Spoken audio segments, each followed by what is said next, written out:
Прикол в том, что этих заявок на данный момент действительно очень много. Россия даже не лидирующая, как ни странно. Страна в статистике лидирует Америка и Британия. И он злится, он не может вовремя выпить свой кофе, сходить. У испанского чиновника на данный момент времени есть только 5 минут, чтобы проверить ваш кейс.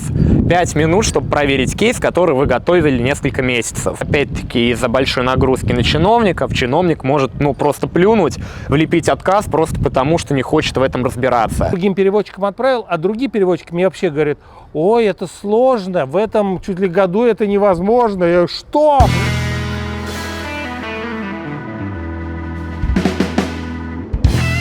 Я сегодня хотел поговорить на тему, которая в последнее время очень остро стоит, на самом деле, перед иммигрантами. Это как получить визу цифрового кочевника. Я знаю, ты этим занимаешься в Барселоне, вообще в Каталонии, в общем, во всей Испании, но в основном вот в Каталонии ты проживаешь. Очень много вопросов люди задают. В частности, даже вот мои друзья вчера мне разговаривали, они очень долго терпели, можно сказать, да, и уже вчера сказали, что все, они решили вот делать эту визу. И я считаю, что нужно вообще осветить эту тему очень детально, чтобы люди понимали, что кому она подходит, эта тема, кому не подходит, потому что очень многие считают, и я в том числе, считал, что виза цифрового кочевника подходит только людям, которые, программисты, да, цифровой цифра, там все это, значит, это для них, это типа не для меня. А как раз вот, например, мои друзья, мой друг детства, они вместе с женой, они фрилансеры, да, они, то есть жена занимается логистикой, тоже удаленно она работает, просто она никакие программы не пишет, она вот этим занимается, и он тоже экономист, он работает удаленно на несколько компаний, тоже как экономист. Сегодня поговорим на эти темы. Дима возглавляет вот этот проект, который называется Помогатор. Помогатор, да? Помогатор. Помогатор. Вот. Половина по-русски, половина по-испански. Ссылка я оставлю. Если вообще какие-то люди будут задавать вопросы, я оставлю ссылку на ваш сайт, да, на не знаю, канал или что-то, если возникнут. Все. И вот расскажи, пожалуйста, самые основные, вот эти детали, для кого эта виза? Да, давай начнем. Во-первых, если мы говорим про визу, это не совсем виза, это ВНЖ цифрового кочевника.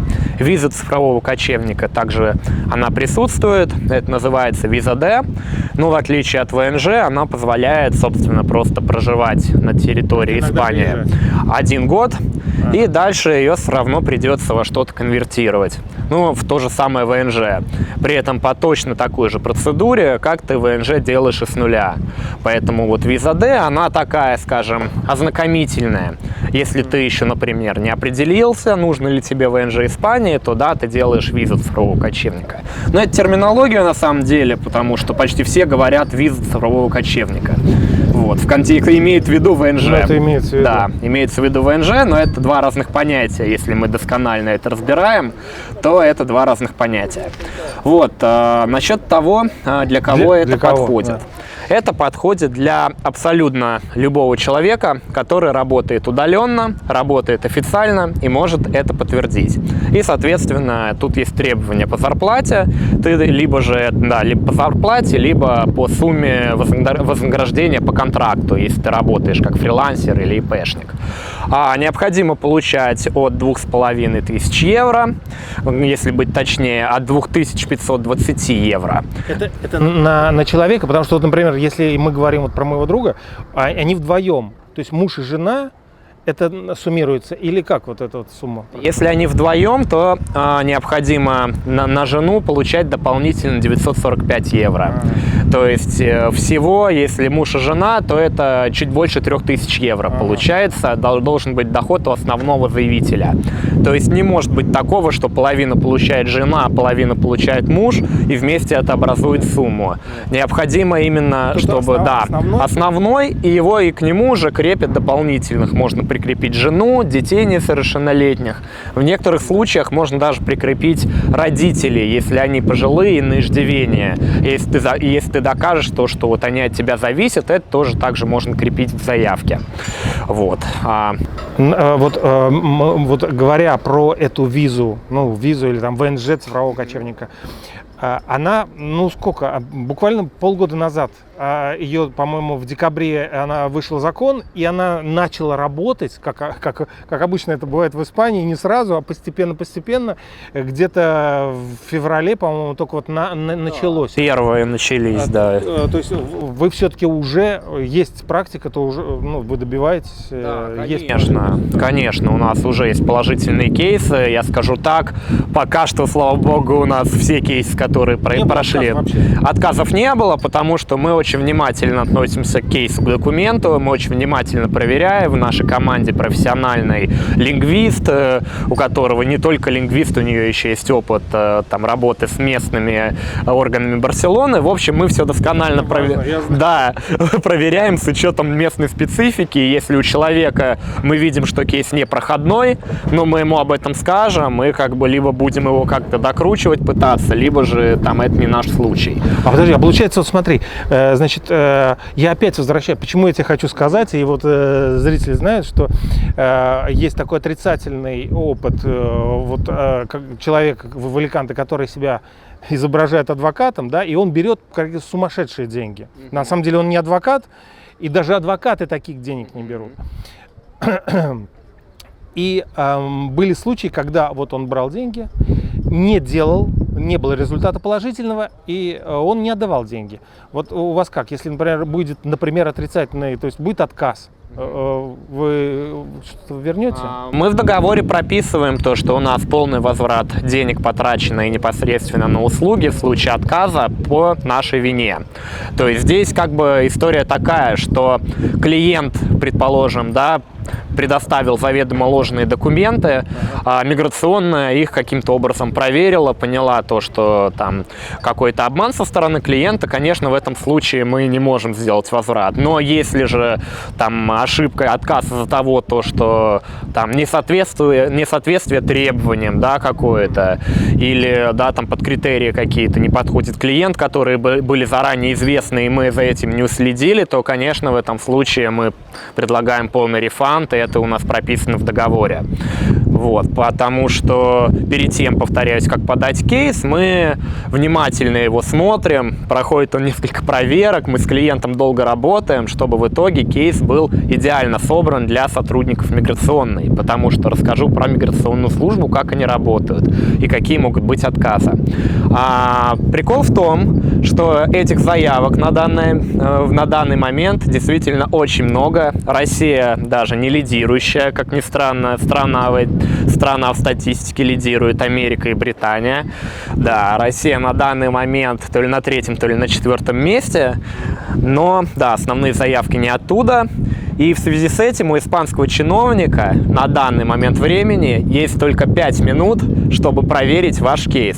5 минут, чтобы проверить кейс, который вы готовили несколько месяцев. Почему 5? Я не понимаю. У них регламент такой. То есть пошло время, да? Я посмотрел, все. Если что-то мне не понравилось, там неправильно. Да. В Шредер. Мы недавно смотрели конференцию на испанском, проходила несколько дней назад буквально, и вот эта проблема была озвучена. То, что впредь все кейсы, которые им покажутся неправильно собраны, они даже разбираться не будут это в Шредер опускать. Потому что поток очень большой, и действительно очень большая нагрузка на чиновников, и у них есть очень ограниченное время. Поэтому наша задача сделать все так, чтобы в первую очередь было понятно испанскому чиновнику, как это делается. А для этого нужно, например, как люди любят делать, требование есть приложить договор с вашим основным контрагентом, который удовлетворяет условия. Предположим, этот договор покрывает необходимый минимум зарплаты. Люди почему-то помимо него прилагают все остальные договоры с людьми, с компаниями, с которыми они работают. Чиновник это все видит, не понимает, а почему ему это и не нужно, и это повышает вероятность отказа. Раньше это, да, могли как бы закрыть на это глаза, но либо там дозапрос сделать, если что-то непонятно.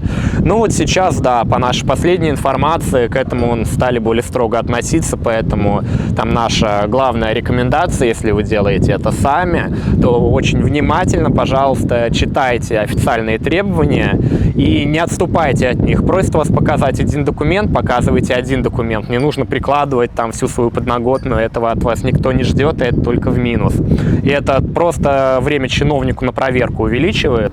И он злится, он не может вовремя выпить свой кофе, сходить. Да, не может тортилью поесть на обеде. Говоря про работы миграционные, да, действительно, жесткие рамки. Да, до этого там мы слышали регламенты про 15 минут. Вот на последней конференции было несколько раз озвучено то, что у них есть там, может быть, они утрируют 5 минут, но факт остается фактом, то, что окно у них на проверку кейса очень маленькое. Поэтому кейс должен быть собран очень грамотно и понятен, да, очень четко.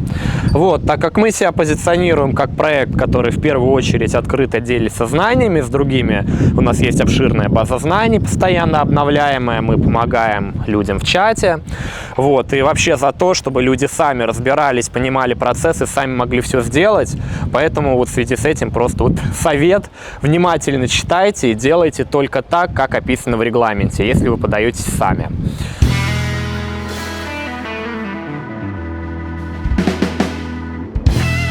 Дим, вот такой вопрос. А где надо начинать готовиться? То есть многие люди думают, что нужно уже либо в своей стране, да, пребывание, рождение, там какие-то шаги начинать уже делать, либо надо сначала планировать приезд в Испанию и здесь уже что-то делать. Вот что, скажи, пожалуйста. Ну, тут смотри, если ты планируешь заранее, и ты пока находишься в своей стране, конечно, лучше начинать это заранее.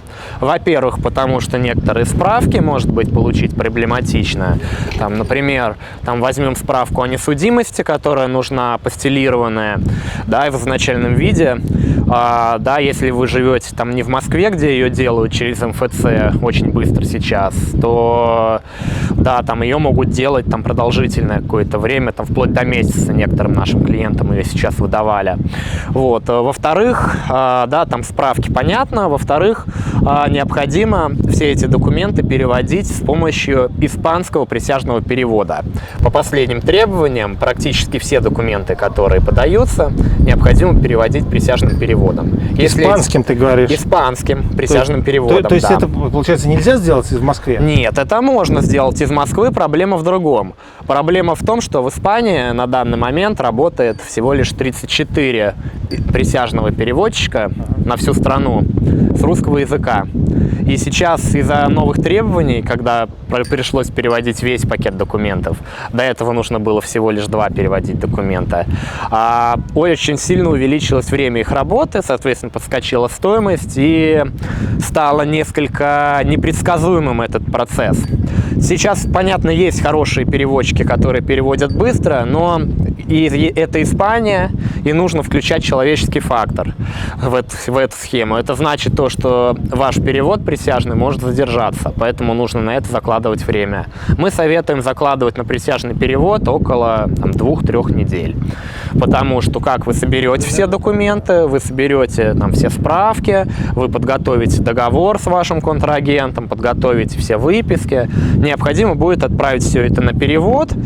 Ну и вот да, чтобы вы чувствовали себя спокойно, не переживали, лучше заложить на это 2-3 недели и спокойно дождаться присяжного перевода. И когда у вас весь пакет будет готов, то стоит ехать уже в Испанию. Потому что по приезду в Испанию с готовым пакетом вам останется просто отсканировать ваш паспорт со свежей печатью и загрузить это на портал. И все происходит. Время, а потом вот с тех пор, как к тебе люди обратились, как предоставили тебе все нужные документы, ты посмотрел, все нужно, да, все, комплект готов. С момента, как ты подал это все вот в цифровом виде все? Сколько времени надо ждать, чтобы получить? Ага. Ну, про процесс. Да, мы собираем документы, подаем, когда человек прилетает в Испанию. С этого момента по регламенту есть 20 рабочих дней на рассмотрение вашей заявки. Сейчас в последнее время эти сроки стали нарушаться. Мы видим задержки вплоть еще до 10 дней. Поэтому, опять-таки, возьмем 30 рабочих дней на рассмотрение заявки в среднем сейчас уходит. За это время либо вам лепят одобрение, либо же делают дозапрос каких-либо документов, если им что-то непонятно, либо делают отказ, если в вашем кейсе есть какие-то проблемы очень сильные. Если отказ пришел, вы можете подавать апелляцию? Да. Вы можете и надо обязательно это делать. И надо подать апелляцию. Апелляция, да, это отдельный процесс, и в некоторых случаях после апелляции могут принять положительное решение. Потому что, опять-таки, из-за большой нагрузки на чиновников, чиновник может, просто плюнуть, влепить отказ просто потому, что не хочет в этом разбираться. Но если ты подашь апелляцию и все-таки укажешь то, что на самом деле у тебя все хорошо, укажешь, пояснишь где, то там это все пересмотрят, и вы получите одобрение. Такие случаи тоже бывали. Я думаю, что вообще такой может быть, я не знаю, как с экстранхерией, с отделом по иностранцам, но, например, в августе в Испании суды не работают. Просто они закрываются и все. И адвокаты, которые занимаются, например, я почему говорю, что я занимаемся недвижимостью, банковской недвижимостью, а это всегда участвуют суды, судебное решение. Тут можно свободно закрывать этот свой портфель и уходить в отпуск. И просто это без толку, просто это ничего не работает. Все суды закрыты. А экстранхерия, не знаю. Но здесь этим занимается ЮГС, служба миграционная, и это не суды, она работает и в августе, но единственное, понятно то, что праздники у всех есть, и, понятное дело, там решение и отпуска тоже, и решение может задержаться, конечно, но фишка в том, что пока вашу апелляцию рассматривают, и, в принципе, пока ваши документы рассматривают, вы находитесь в абсолютно легальном статусе на территории Испании, поэтому, если возвращаться к приезду, вы можете приехать в Испанию, даже если у вас завтра кончается Шенген. Если вы успеете подать заявку до окончания вашего Шенгена, то вы находитесь абсолютно легально. И даже если вам откажут, у вас еще будет 10 дней, чтобы либо подать апелляцию, либо же уехать совершенно на легальных основаниях. Если вы подаете апелляцию, то, естественно, на время рассмотрения апелляции вы также находитесь легально на территории Испании. Люди, я вообще просто хочу отойти от этой темы, скажем, цифрового кочевника, не только же цифровой кочевник. И люди, например, пусть даже если он и цифровой кочевник, человек, занимающийся, как ты говоришь, в интернете чем-то, есть очень обеспеченные люди, которые могут себе позволить, например, визу инвестора. Да? Вы делаете визу инвестора? Сейчас виза инвестора, эту программу вообще собираются в Испании отменить. Да, потому что, просто для всех, не только для русских, просто они эту программу закрывают. Поэтому, мы визой инвестора не занимаемся, так же, как не занимаемся и стартап-визами. Мы занимаемся с Digital Nomad VNG. Еще мы занимаемся студенческими визами, когда побочное направление. Но в основном, да, мы акцентируемся именно на Digital Nomad VNG, так как сейчас это самый быстрый и простой способ получить VNG. Если мы даже говорим о студенческой визе, то срок ее рассмотрения сейчас около полугода. Вы подаете заявку, и вы просто будете полгода в подвешенном состоянии ждать, без возможности, когда у вас закончатся все шенгены, без возможности в другую страну вылететь, чтобы потом вернуться. Если только не делать новый шенген. Я понимаю, почему ты занимаешься цифровым кочевничеством, потому что ты, в общем, сам программист, я просто хочу людям объяснить, ты сам приехал сюда, это все эти этапы ты сам прошел, на себе это испытал, и так как ты сам программист, и все. Да, я сам из IT-сферы, но это не значит то, что цифровой кочевник это только для людей из IT-сферы. Например, слушай, представь, я ютубер, да, только человек, который занимается ютубом, занимается видеоконтентом, но проживает в России. И получает, получал, когда была монетизация в России от ютуба, получал деньги из Калифорнии. Эти люди попадают под такую... Здесь момент довольно спорный, потому что, чтобы попасть под цифрового кочевника, необходимо выполнить требования. Необходимо, во-первых, письмо от работодателя, то, что работодатель разрешает тебе работать удаленно с территории Испании. А если работодателя нет, а он как? Вот такие случаи, к сожалению, такие случаи сложнее, но именно по такому кейсу ты бы не смог. Тут тебе нужен контрагент, с которым ты заключишь договор, с которым у тебя будет договор там, на оказание услуг каких-либо, которые могут выполняться удаленно. Этот контрагент предоставляет тебе письмо о том, что разрешает тебе их выполнять удаленно. Тогда да.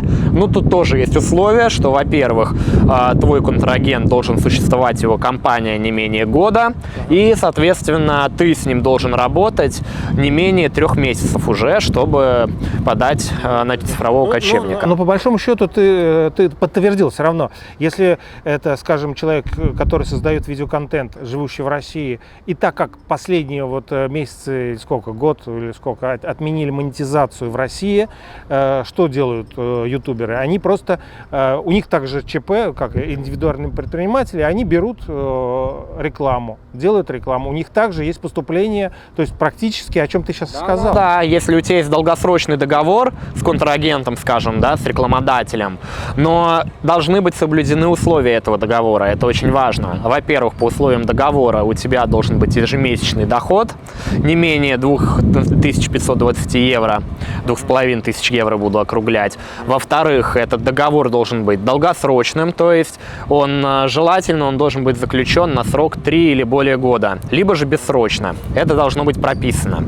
Вот. А, соответственно, в-третьих, да, работа должна выполняться удаленно, и должно быть соответствующее письмо от твоего контрагента либо работодателя. То есть, если ты договоришься со своим контрагентом, что он напишет такое письмо, и у вас будет договор, соответствующий условиям, то проблем никаких нету, пожалуйста. Там дополнительно нужно будет еще показать выписку с банковского счета, что за последние 3 месяца у тебя есть транзакции по этому договору с соответствующими суммами. Хорошо, вот, например, человек обратился к вам, или вообще, он добился этой цифрового ВНЖ, кочевника. Насколько дается виза? На какое время? На 3 года. ВНЖ дается на 3 года с возможностью продления еще на 2 года.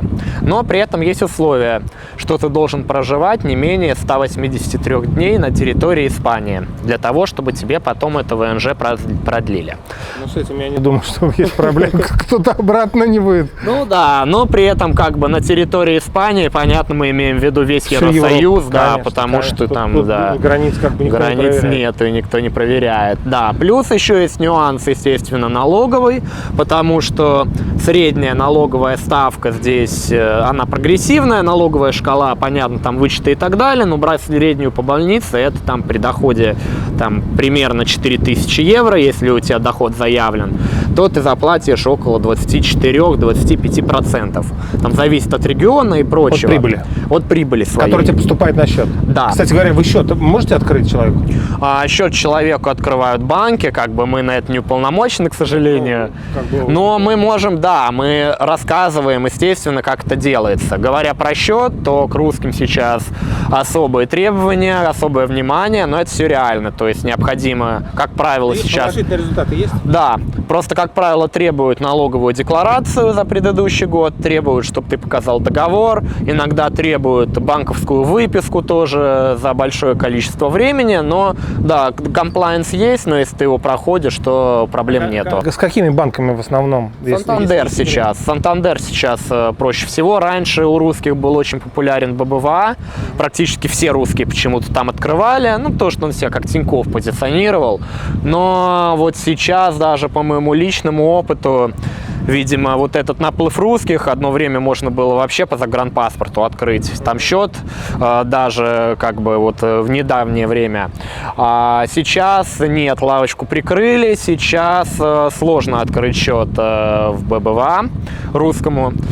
Гораздо проще. Сантандер гораздо лояльнее к этому относится, и там менеджеры лояльнее. Просто и личный опыт, и опыт знакомых об этом говорит. Вот, это касаемо банка. Касаемо налогов, если вернуться к налогам, да, потому что мы говорим о продлении ВНЖ, зашла речь. Чтобы продлить ВНЖ, миграционная посмотрит на уплату ваших налогов автоматически. И вот если вы эти налоги не платили, то никакого продления ВНЖ, к сожалению, не будет. То есть вы должны платить налоги, вы должны быть готовы к тому, что налоговая нагрузка тут высокая. Тут 24% от дохода задекларированного, да, в среднем. Говорю в среднем, потому что это индивидуально, надо с налоговым юристом уже отдельно разбираться. У нас такая услуга есть, если что. Вот, налог также, если ты подаешься как ИП, либо же как фрилансер, либо же как самозанятый, то есть не в найме, то у тебя появляется обязательство открыть здесь аутонома, то есть местный аналог ИП. И, соответственно, обязательство платить взносы в местный соцстрах. Взносы в местный соцстрах – это первый год льготный 80 евро в месяц на семью. Начиная со второго года прогрессивная шкала в среднем выходит там, при доходе там, около 4000 евро, около 200 евро в месяц. Опять-таки цифры неточные, надо считать, но диапазон такой. Вот, на налоги смотрят, налоги проверяют. Как бы если вы хотите остаться здесь далеко, и самое важное, после этого получить ПМЖ, а дальше гражданство. А ВНЖ цифрового кочевника чем хорош и чем он лучше, чем та же самая студенческая виза, то что это первая ступенька на получение гражданства, если у вас есть такая цель. То есть после ВНЖ вы можете претендовать на получение ПМЖ через 5 лет. Ну и, соответственно, после ПМЖ, там, если вам нужно, то это уже там можно на гражданство попробовать податься. Если человек, например, получил вот это ВНЖ цифрового кочевника, о чем мы говорим, и какое-то время он поработал, вот это вот, например, ему дали на 3 года, а ему здесь предложили работу, в Испании. Он может работать по найму с этим документом? По найму, в зависимости от того, в какой роли ты подаешься. Если ты подаешься из найма, работая на компанию, то нельзя. Можно работать только на иностранные компании. Если ты подаешься как индивидуальный предприниматель, то да, можно. Это будет разрешение с правом на работу, и ты можешь тут открывать аутонома и работать как ИП. Дим, мы говорили с тобой о том, что ты сказал, что из страны своего происхождения уже можно готовить документы. Да, ты сказал, что вот можно даже переводить их вот, доверенным переводчикам. А вообще вот хотя бы приблизительно что, чтобы человек мог понимать, он может вообще эти документы подготовить, вообще реально для него или нет? Это какие документы более-менее? Конечно, из основных документов вам необходим контракт с вашим работодателем, либо же контрагентом, который соответствует условиям. При этом здесь есть нюанс, что, конечно, допускается, если у вас несколько контрагентов или работодателей, которые совокупно образуют нужный для вас доход. В этом случае вы без зазрения совести можете подавать такой кейс. Как бы испанский чиновник нормально к этому отнесется. Вот, то есть, если у вас несколько там контрагентов и ВИП, вы можете от каждого взять контракт. Самое главное, чтобы каждый контракт соответствовал условиям, чтобы он был длительный, чтобы вы с ним работали более 3 месяцев, и, соответственно, чтобы там у них совокупная сумма была достаточна, и чтобы все 3 смогли предоставить письмо, то, что разрешает вам работать удаленно. Вот, это контракт, раз. Второе, это справка о несудимости с апостилем. Третье, это, как я упоминал, письмо от работодателя или работодателей. Дальше, если вы едете с супругой там, и с детьми, то это свидетельство о браке, свидетельство о рождении ребенка, если вы собираетесь прикреплять их к заявке. Все это апостилировано. Также необходимо свидетельство о существовании компании, с которой вы работаете, то есть это либо выписка из ЕГРИПа, либо же свидетельство о регистрации иное, если компания зарубежная. Также, если вы подаетесь в качестве ИП, вам необходимо свидетельство о регистрации вашего ИП. Да, и в этом случае ваш ИП должен существовать больше года. Касаемо справки о несудимости и всех остальных подобных справок, они должны быть свежие, не старше 3 месяцев. Поэтому... Это вот надо сразу, извини, перебиваю, надо, чтобы планировал человек, что не только вот когда он уже вот-вот выезжает, чтобы сразу же как подогнать, чтобы не получилось. Конечно. Он в январе запросил, там получил, а летом только вот смог поехать. Это уже, в общем... Да, конечно. Конечно, справки нужно делать уже в последний момент, но тоже сделать так, чтобы вы их смогли получить и там сразу поехать в идеале. Вот. Также немаловажный пункт – это подтверждение вашей квалификации, вашего опыта работы.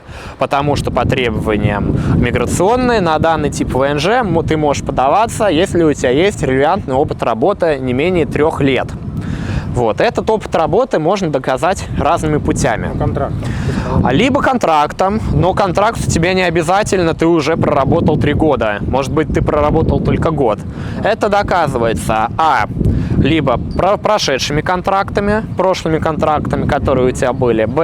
Если ты ИП, то ты можешь быть ИП, который зарегистрирован уже больше 3 лет, и это тоже считается опытом твоей работы. То есть ты ИП, ты там давно ИП, соответственно, там ИП – это стаж. Вот. Либо же можно предоставить диплом из университета о высшем образовании по твоей специальности. Но тут важный момент, то, что он должен быть по твоей специальности. То есть, если у тебя диплом архитектора, а ты там, предположим, массажист, не массажист, там, программист или же какой-нибудь там удаленный работник, не подойдет, у тебя должна быть релевантная специальность. То есть, если у тебя диплом там экономическое образование, то там окей, если ты будешь аудитором финансовым. Но не окей, если ты будешь... у моего друга как раз так, он экономист, и он по своей профессии, у него и диплом, так что это все подходит. Единственное, знаешь, что я переживаю? Вот, говоря вот про моего друга, не знаю, получится ли у него вот это вот на семью 3 с чем-то тысячи доход, который подтвержден. Вот в этом, не знаю, надо спросить, как бы я его не спрашивал, сколько он зарабатывает. Здесь есть фишка, что можно поступить так, что если твоя компания, скажем, собирается оплачивать тебе здесь жилье, и, соответственно, это прописано в контракте, скажем, твоя компания собирается оплачивать тебе жилье, то таким образом можно покрыть 30% твоего дохода. Вот это тоже нюанс. То есть можно договориться, в общем, с твоим работодателем, пожалуйста, в контракт впиши вот такую сумму. Да. То есть, во-первых, конечно, они смотрят в первую очередь на контракт, но есть нюанс, то, что они еще смотрят на твою банковскую выписку за последние 3 месяца, на суммы поступившие. Да, поэтому это тоже должно биться между собой.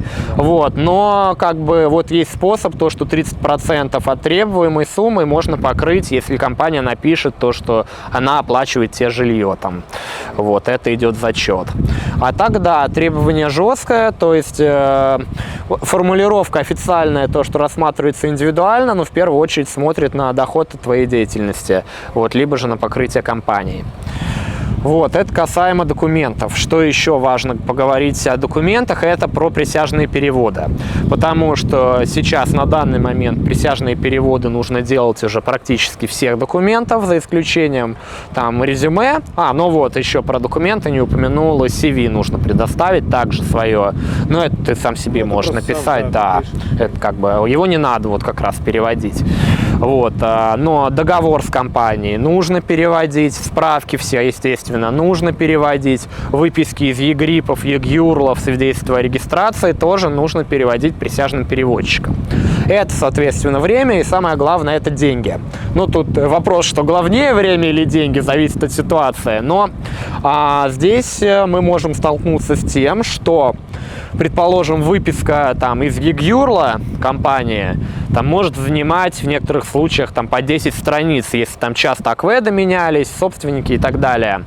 Соответственно, перевод будет дорогой.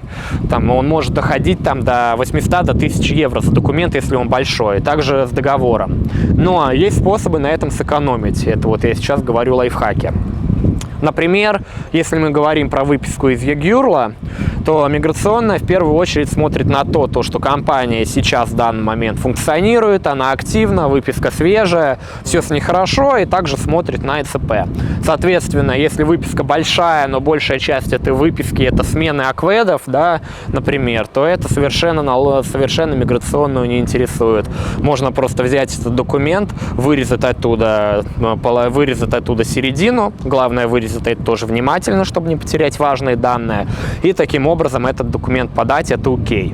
А в случае с договором, если есть возможность, то можно взять договор, перевести его на испанский обычным переводом с помощью обычного переводчика, не присяжного, главное не диплом, потому что, ну, дипл там либо Google Translator, это машины. Конечно, да, я больше скажу, люди, именно из-за этих людей ввели требования, чтобы присяжные переводы были теперь все.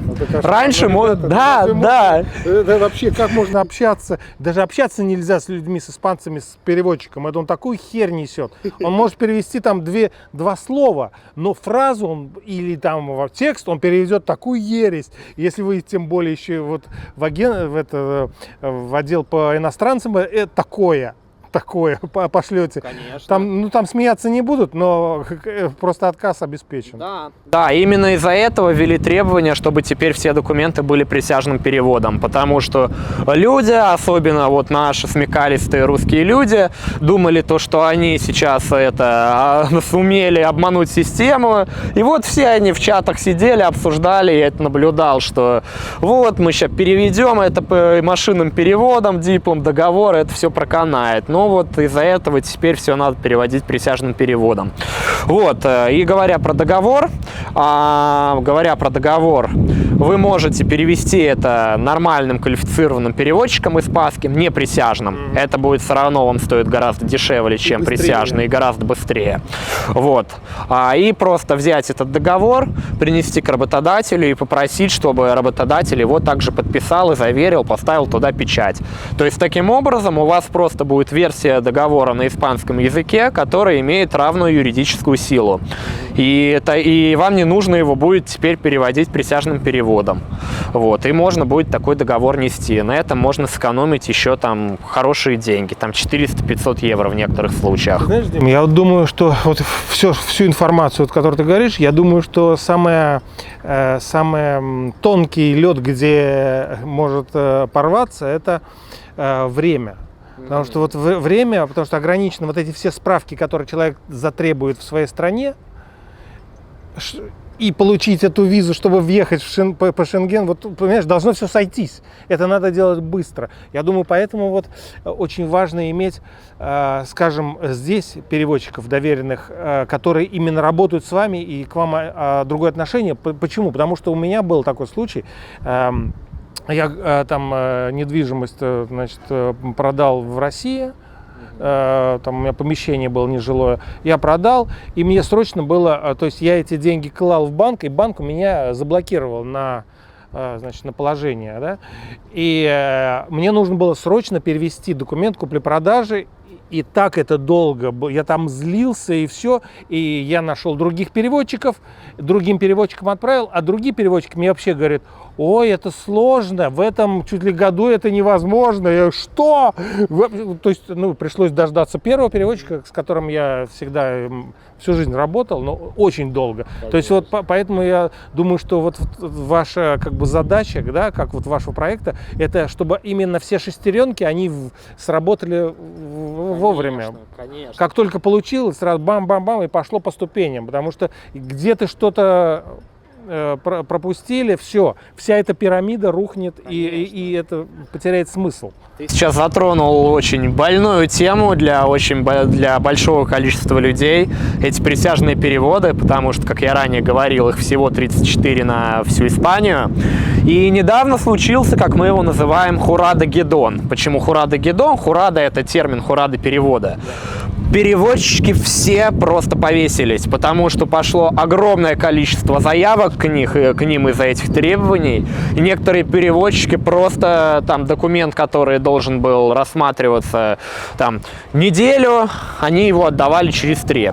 Но у нас получилось. Мы нашли проверенных переводчиков, которые при необходимости сделают нам вообще все за день, практически любые документы в любом объеме. Мы у меня, мне кажется, несколько седых волос прибавилось на моей голове, когда мы решали эту проблему. Эта проблема действительно была, да, при этом у нас там стояли клиенты, там мы подходили к концу сроки шенгенов, нужно было все сделать оперативно, да.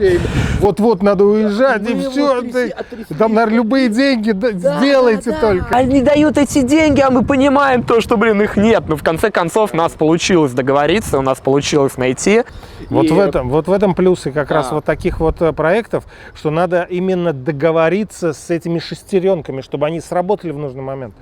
Да, у нас получилось там это и личные договоренности, мы там лично к ним ездили, обсуждали. Теперь, да, мы можем утверждать то, что у нас есть хорошие договоренности, хорошее сотрудничество, и вот этот вопрос у нас закрыт. То есть, если мы срок поставили, этот срок будет исполнен. А интересно, Дима, а вообще вот из каких стран вот к вам обращаются люди? Ну, я так почему-то думал, что из России в основном все-таки. Как-то? Или... Ты имеешь в виду... Цифровые кочевники откуда приезжают? Ну, мы сейчас работаем с русскими людьми, у нас проект ориентирован на русскоязычную аудиторию. Да, у нас в планах расширяться там на западный рынок, но да, сейчас мы работаем с русскими, а из каких стран? В основном все-таки из России. То есть в основном люди планируют получать ВНЖ из России, готовят там документы и едут. Но... знаешь, наверное, даже не в основном. Очень много людей есть, кто в Грузии сейчас находится, очень много людей, кто в Турции сейчас находится, русских, да, но русских, да, просто потому что, ну, у нас проект ориентирован, да. А из Белоруссии тоже? Белорусов очень много, у них там развито. Видели из Белоруссии у нас такие есть, все очень хорошие ребята, но их меньше, чем русских. Конечно, русских больше у нас, да, белорусов чуть меньше, но сейчас с развитием проекта мы видим, да, там, ну, по доле, да, русских больше, белорусы на втором месте, также есть граждане, у нас были граждане Киргизии также, но СНГ, скажем так, люди из СНГ, там по процентному соотношению, ну, вот так вот, как я сказал. Знаешь, как я сейчас думаю, что будущее со временем вот такие проекты, как твой проект, перетянут из наших стран, нашего происхождения, перетянут всех специалистов цифровых, и там останутся люди, которые вот только могут красить заборы. Кто будет создавать программы, например? Слушай, ну я так скажу по опыту моих друзей и так далее, как бы и в России есть люди, которые принципиально остаются там, и вот сейчас хорошие специалисты, которые сейчас делают, ну, действительно колоссальную работу в связи со всей ситуацией, и действительно там поднимают на ноги IT, и вот чтобы от этого шока отправились, и огромное им за это уважение. Тут как бы каждый человек выбирает для себя, что ему лучше, что ему комфортней, и в меру своих возможностей, своей свободы. Поэтому, ну, я скажу так, что я не согласен с выражением, то, что вот сейчас все люди перетянутся, да, на Запад. Просто потому, что кто хотел и кто хочет, он все равно это сделает. Кто рано или поздно. Мы в этом плане никого не перетягиваем ни в коем случае. Мы даем возможность. Мы, скажем, показываем, что мы показываем варианты, скажем так. Слушай, а про язык? Вот ты знаешь английский язык, а может быть люди побоятся начинать шаги, потому что они просто, ну, как бы программисты обычно знают английский язык, но, ну, скажем, другой человек тоже он, значит, подпадает под эту вот категорию цифрового кочевника, то, что ты раньше сказал, но он не знает языков ни испанского, ни английского. Это сильный будет барьер? Да, я считаю, что в современном мире это, конечно, нужно знать английский, начинаете его учить как можно быстрее, но если вы не знаете, то вы прекрасно справитесь и без него, что есть переводчики. Если говорить про саму Испанию, если говорить, например, про Барселону, то здесь, мне кажется, настолько много русских людей стало. Я, например, каждый день хожу по Барселоне, слушаю русскую речь. Вот правда, очень много людей. Очень много русских людей в Барселоне, поэтому комьюнити у вас будет это 200%. Вот. Но так, конечно, язык нужен. Говоря про Испанию, здесь даже больше нужен испанский язык, нежели чем английский, потому что английского большинство людей тут не знает, особенно старше 30. Там до 30 молодежь знает, конечно, они учатся учат его, но вот старше 30 действительно они искренне просто не знают и не хотят его учить просто в силу, ну, национальной гордости. Я думаю, что вот это вот причина. По поводу возможностей, как бы это открыто, это очень доступно. Пользуйтесь, пока такая возможность есть. Нет, на самом деле, вот как ты сказал, с визой инвестора тоже какое-то время это было. Теперь этой стране это, ну, не требуется, да? Или не требуется в таком количестве, или таким способом, а нужны такие-то люди, да?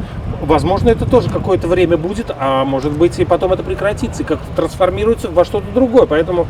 Ну, как бы, если об этом рассуждать, то тут совершенно очевидно, почему это так легко сейчас. Просто потому, что испанское государство поимело прекрасную возможность собрать очень много налогов с людей, которые решили сюда поехать. Вот. Также никто не отменял, если идти против визы говорить, то есть на лукративу, например, когда если у тебя есть пассивный доход, скажем, со сдачи жилья в аренду, ты можешь претендовать на этот ВНЖ абсолютно спокойно. Там, в отличие от цифрового кочевника, уже там меньше требования по сумме, соответственно, меньше требования по заявленным там доходам и так далее. Вот. Ну, кочевник проще и быстрее всего сейчас. Это просто очень оперативный способ. Да, Испания таким образом привлекает в свою страну специалистов, людей, которые любят работать, потому что, да, говоря там об испанском менталитете, он все-таки более расслабленный, и там русский менталитет, русские люди там просто, ну, больше любят работу, и, как бы, наверное, Испании такого не хватает, и они это осознают, поэтому делают такую программу. Дим, большое спасибо за разговор сегодняшний. Ребята, если будет интересно, возникли вопросы к Диме, к его проекту, под видео будет ссылка на его проект, можете зайти, познакомиться с ним, задать ему вопросы и узнать, можете ли вы сотрудничать с ним. Про цены не проговорили. Не говорили. Как начнем? Вопрос, наверное? Да. Дим, на все вот то, что мы сегодня, да, с тобой сказали, самое главное, самая интересная тема – это сколько это будет стоить людям, потому что тоже это, знаешь, зависит от цены, потому что мало того, что надо подтвердить вот то, что ты сказал, эти доходы, сколько-то стоит ваша работа. Наша работа стоит, у нас есть комплект полного сопровождения, он стоит 1000 евро на основного заявителя и по 500 евро на каждого дополнительного члена семьи. В этот пакет включено все, кроме оплаты присяжных переводов и оплаты пошлин государственных. Это отдельно. Да, но присяжные переводы в среднем на семью будут стоить еще дополнительно 500 евро, там пошлины это там в районе 200 евро, да, вы заплатите еще на них. 50 евро там. Да, там не 50, там 74 с копейками. Вот. Собственно, там, если рассматривать семью, там типичную на 3 человек, получается 1000 евро на основного, по 500 на 2 еще, получается 2000 евро наше сопровождение, оплата переводов в среднем 500, пошлина, сколько там получается, там 200 возьмем, округлим. Ну, давай, подожди. Давай как пример, опять же, я же начал разговор с примером моего друга. Вот их 2 взрослых и 2 детей. Ну, 2 взрослых, 2 детей. Соответственно, муж 1000 евро, жена 500, 1500, 2500 будет стоить наше сопровождение, присяжные переводы будут стоить еще 500, то есть 3, и на пошлины их получается 4 человека, ну 300 евро заложим, 3300 получается, будет стоить сопровождение. Сумма.